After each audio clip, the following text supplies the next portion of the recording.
এই মুহূর্তে আমাদের সঙ্গে রয়েছে আইপিএল এর একেবারে প্রথম থেকে দেখা গিয়েছিল বিরাট কোহলিকে ছুঁয়ে দেখার যার মধ্যে ছিল ক্রেজ, একেবারে বাউন্ডারি টপকে গিয়ে বিরাট কোহলিকে ছুঁয়ে দেখেছিল সেই ঋতুপর্ণ পাখিরা। ঋতুপর্ণ, বিরাট কোহলি আজকে অবসর নিলেন টেস্ট ক্রিকেট থেকে, বিষয়টা কিভাবে দেখছো? বিষয়টা খুবই খারাপ লাগছে। মন থেকে এটা চাইনি এখনই অবসর নিয়ে নেবে। আমি চেয়েছিলাম, ব্যাটিয়ান্সরাও চেয়েছিল যে আরো 4-5 বছর খেলুক। তো খুবই খারাপ লাগছে। মানে এত তাড়াতাড়ি নিস্তব্ধে ব্যাপারটা হয়ে গেল, বিরাট কোহলি চলে গেলেন অবসর উম, নিলেন ক্রিকেট থেকে, টেস্টের ক্রিকেট থেকে, টেস্ট ফরম্যাট যেটা সব থেকে পছন্দের ছিল। হঠাৎ করে তো দেখলাম স্যার পোস্ট করেছে, দেখে তো একদম খুবই খারাপ লাগছে। কি বলবো, অবাক হয়ে গেছি পোস্টটা দেখে। মানে আরো তো কিছুদিন খেলা যেতেই পারতো। হয়তো স্যারের 100%টা স্যার আর দিতে পারছে না। স্যার তো বলেছিল যেদিন আমার 100%টা নষ্ট হয়ে যাবে সেদিন আমি আর থাকবো না।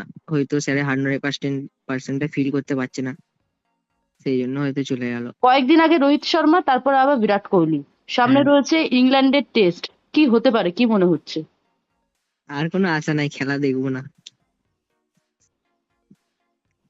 স্যার নেই মানে খেলা দেখবো না আর।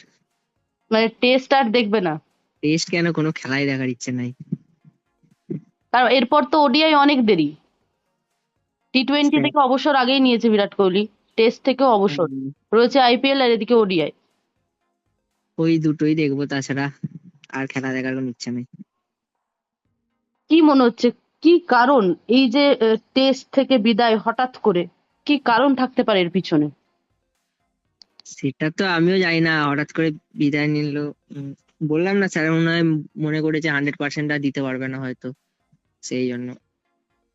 গত অস্ট্রেলিয়ার ম্যাচটার কিছু প্রভাব কি রয়েছে? কারণ ভালোভাবে সেরকম ফর্ম করতে পারেনি সেভাবে।